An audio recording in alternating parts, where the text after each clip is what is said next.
Alors, bonjour à vous, c'est l'évangéliste Steve depuis Orlando en Floride à l'école du ministère, à l'école des évangélistes, School of Ministry de Céphane. Comme vous le savez, depuis quelques semaines, nous sommes ici pour le premier semestre de l'école du ministère. Renard Bonquet, même étant parti auprès du Seigneur, il nous laisse un héritage profond et impactant en nous permettant de venir nous former ici. C'est un homme qui a largement impacté l'évangile en Afrique pendant plus de 50 ans par son ministère. Cette vision qu'il avait eue, n'est-ce pas, étant au début de son ministère où Dieu lui montrait dans un rêve pendant 4 jours consécutifs dans une petite bourgade du Lesotho où il commençait son œuvre de missionnaire, comment l'Afrique était baignée dans du sang, le sang de Jésus-Christ, et une voix qui criait « L'Afrique sera sauvée, l'Afrique sera sauvée ». Et pendant 4 jours, ce rêve a insisté, et en ayant obéi, voilà, 50 ans plus tard, nous sommes là. Son successeur, le président de Christ pour toutes les nations, Daniel Kolenda, a pris la relève, et il nous a donné l'opportunité d'être la première promotion de l'école du ministère. Il y a d'autres formations, il y a le bootcamp, il y a, n'est-ce pas, l'école des évangélistes, il y a le fire camp, et nous sommes la toute première promotion de l'école au ministère pour les évangélistes. Donc voilà, et je voulais partager quasiment une petite intro pour notre deuxième partie de la vidéo sur le Saint-Esprit. Vous savez que j'ai pris un peu de retard là-dessus, justement à cause de nos activités ici. C'est un peu difficile de pouvoir tenir le blog, je veux dire la chaîne YouTube, et en même temps les cours ici qui sont assez intenses. Nous étions la semaine dernière à évangéliser du côté de Tampa, une autre ville ici quelque part, où nous avons été reçus quasiment par 4 églises. Nous avons prêché l'évangile. Nous faisons ce que nous appelons ici des outreach. Donc on s'installe à l'extérieur et nous avons une campagne d'évangélisation où il y a de la distribution de la nourriture gratuite. Nous prêchons l'évangile, il y a des jeux pour les enfants, vraiment une activité voilà, ludique, en même temps qui nous permet d'annoncer l'évangile et de parler de Jésus-Christ à ceux qui ne le connaissent pas. Donc, pour revenir à la deuxième partie de notre vidéo, je voulais vraiment revenir sur la nécessité d'écouter la voix du Saint-Esprit. Et Jésus dit à la femme samaritaine, « Donne-moi de l'eau à boire. » Et la femme lui dit, « Mais avec quoi vas-tu puiser? Le puits est profond. » Ce puits représente en réalité notre esprit, sur lequel est assis, juste à côté duquel est assis le Seigneur Jésus-Christ. Ici, le Saint-Esprit vit donc dans nos esprits.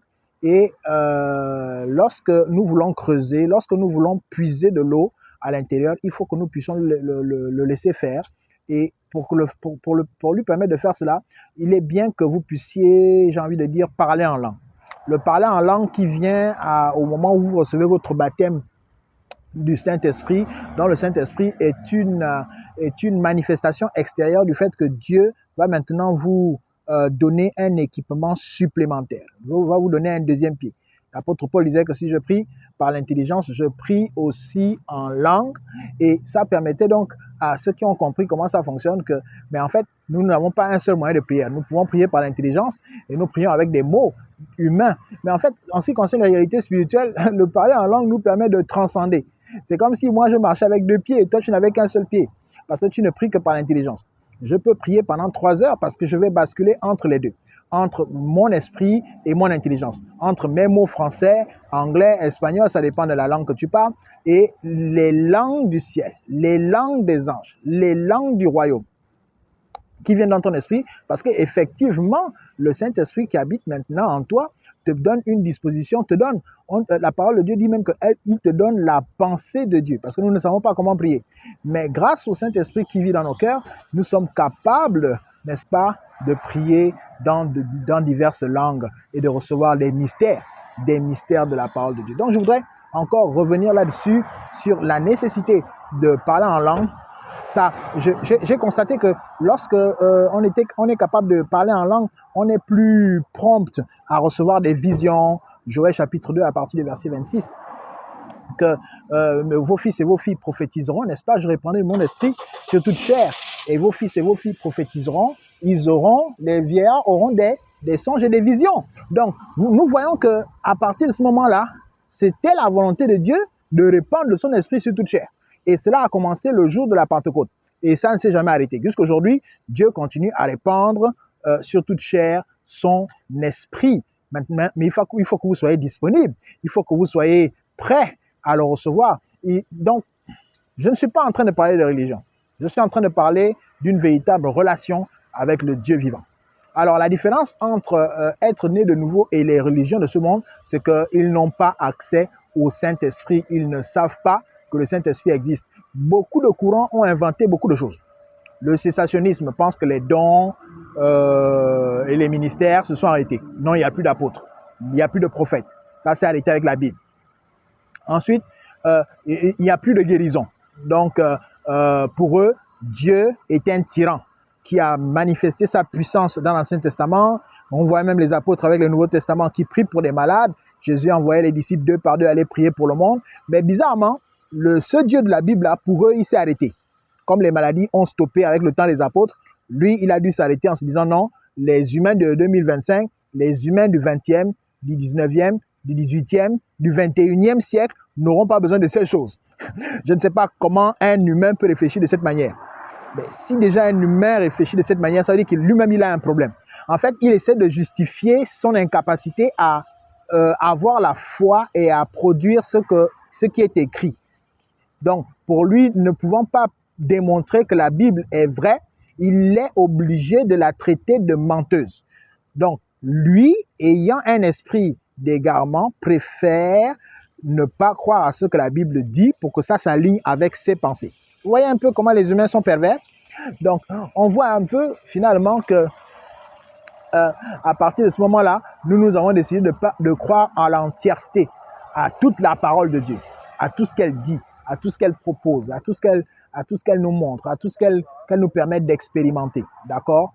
Et dans ces conditions-là, Dieu est content. Parce que la foi, comme on venait de recevoir un merveilleux orateur, nous avons toutes sortes d'enseignants ici qui viennent, des hommes de Dieu aguerris, des hommes de Dieu dont la foi n'est plus à prouver, qui marchent avec le Seigneur depuis une vingtaine, une trentaine d'années, même pour certains, 50 même. Il y a eu des papas qui sont passés il y a le mois dernier, ils avaient 90 et 92 ans, un couple. Mais ils continuent à servir le Seigneur. Ils sont dans plus de 50 nations dans le monde.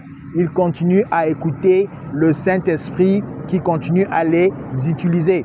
Donc, vous avez vraiment besoin du Saint-Esprit. Vous avez besoin de savoir comment il vous parle. Chacun de nous a 5 sens, des sens physiques avec lesquels Dieu nous a créés.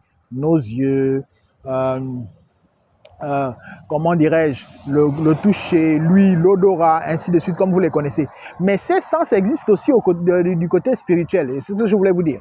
Donc, il y a certains qui sont plus auditifs. Il vous dira, j'ai entendu le Seigneur me dire, j'entends la voix du Seigneur me dire, vous pouvez voir ça dans les prophètes. Et il y a d'autres qui sont plus visuels, des prophètes majeurs comme Ésaïe et Ézéchiel avaient des visions qu'on appelle aujourd'hui des visions quasiment ouvertes. Ils voyaient des choses dans leur esprit, des choses spirituelles. Et ils étaient capables de les décrire et de les mettre sur écrit pour que nous puissions les lire comme aujourd'hui. Mais ce Dieu-là, ce Dieu de la Bible que nous lisons, il n'a pas changé. Dieu continue à montrer des choses à ses enfants qui sont disponibles, qui veulent comprendre les choses du royaume, comment ça fonctionne. Et la plupart du temps, il commencera d'abord par les songes, d'accord? Donc tout le monde ne commence pas directement comme un Ézéchiel ou comme un Ésaïe. Non, non, non, pas forcément. Mais dans vos rêves, et il va d'abord commencer à vous parler. Mais des gens passent 8 heures de sommeil, 8 heures par jour à dormir pendant leur vie de 20 ans, de 30 ans, de 50 ans d'âge. Et vous imaginez, 8 heures, ça représente quasiment un tiers d'une journée. Donc, vous avez dormi un tiers de votre vie. Si vous avez 50 ans, vous avez déjà dormi pendant au moins 15 ans. Et pendant ces 15 ans, Dieu essaye de vous parler dans les rêves. Mais vous ne comprenez pas ce que les symboles de vos rêves veulent dire. C'est un gâchis. À plus forte raison, si vous êtes déjà un enfant de Dieu. Là, ça devient encore plus compliqué parce que ça veut dire que vos rêves ont vraiment une signification. Et il y a des symboles qui se répètent. Donc, là aussi, c'est un autre moyen par lequel Dieu veut vous parler. Donc, vous voyez qu'à partir de ce moment, je vois le directeur Matthäus qui est en train de partir. Il va traverser au siège en face à ses fans. Donc, c'est vraiment important que les enfants de Dieu soient capables d'écouter la voix de l'Esprit qui habite en eux. C'est quel genre d'enfants qui ne connaissent pas la voix de leur Père? Et beaucoup d'entre nous sont là, ont 5 ans, 10 ans, 20 ans dans la foi, sont restés des bébés spirituels. Ils ne grandissent pas, ils sont assis dans les églises. Quand ils ont un petit bobo, ils courent chez le pasteur, ils courent chez le prophète, ils courent. Non, arrêtons ça. Il faut que nous puissions pas arriver à la maturité. Mets-moi dans les commentaires, si tu aimes cette vidéo, si elle te parle, mets-moi un like, mets-moi un pouce. Et dans les commentaires, dis-moi de quelle façon Dieu te parle. Est-ce que tu es plus auditif? Est-ce que tu entends l'Esprit du Seigneur murmurer dans ton cœur? Élie était à la montagne quand il fuyait Jézabel. Et quand il y a eu le tremblement de terre, il n'a pas paniqué. Il y avait le feu, il n'a pas paniqué. Mais quand il y a eu le murmure léger, un petit vent qui a soufflé, il s'est couvert le visage. Il s'est couvert le visage. Et la voix du Seigneur est sortie. Là, dans ce calme, dans ce silence. Donc c'est une voix qui murmure. Aujourd'hui, les gens attendent la manifestation du mont Sinaï. Dieu a parlé aux Israélites et ils ont vu les tonnerres, ils ont vu la foudre, ils ont vu les éclairs. Ils ont dit à Moïse que, pardon Moïse, nous on ne vient pas où? Nous on ne vient pas là-bas, toi va. Toi, on a laissé nos enfants à la maison, on ne veut pas mourir. Moïse, s'il te plaît, dis à Dieu que vraiment on a vu que c'est le vrai Dieu. Il n'y a pas un autre Dieu comme ça. Il n'y a pas de Dieu dans la tradition. Il n'y a pas de Dieu dans le bouddhisme. Il n'y a pas de Dieu dans l'hindouisme. Il n'y a pas de Dieu là-bas. Nous, Israël, nous avons le vrai Dieu. Nous avons vu la foudre. La montagne est en feu. Si un animal s'en approche, il meurt. Et nous, on ne veut pas mourir. Pardon, on va dire à Dieu qu'on craint sa personne. On le respecte. Il nous a fait sortir d'Égypte à main levée. S'il te plaît, Moïse, c'est toi qui iras souvent voir Dieu. Nous, on ne veut pas de lui. Vous voyez, ces gens avaient eu la possibilité de voir le vrai Dieu, d'aller parler avec lui. Ils ont même refusé.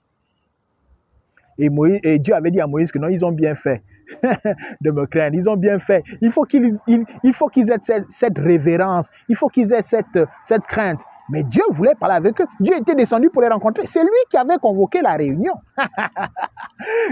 Les 16 humains ont refusé de rencontrer leur créateur.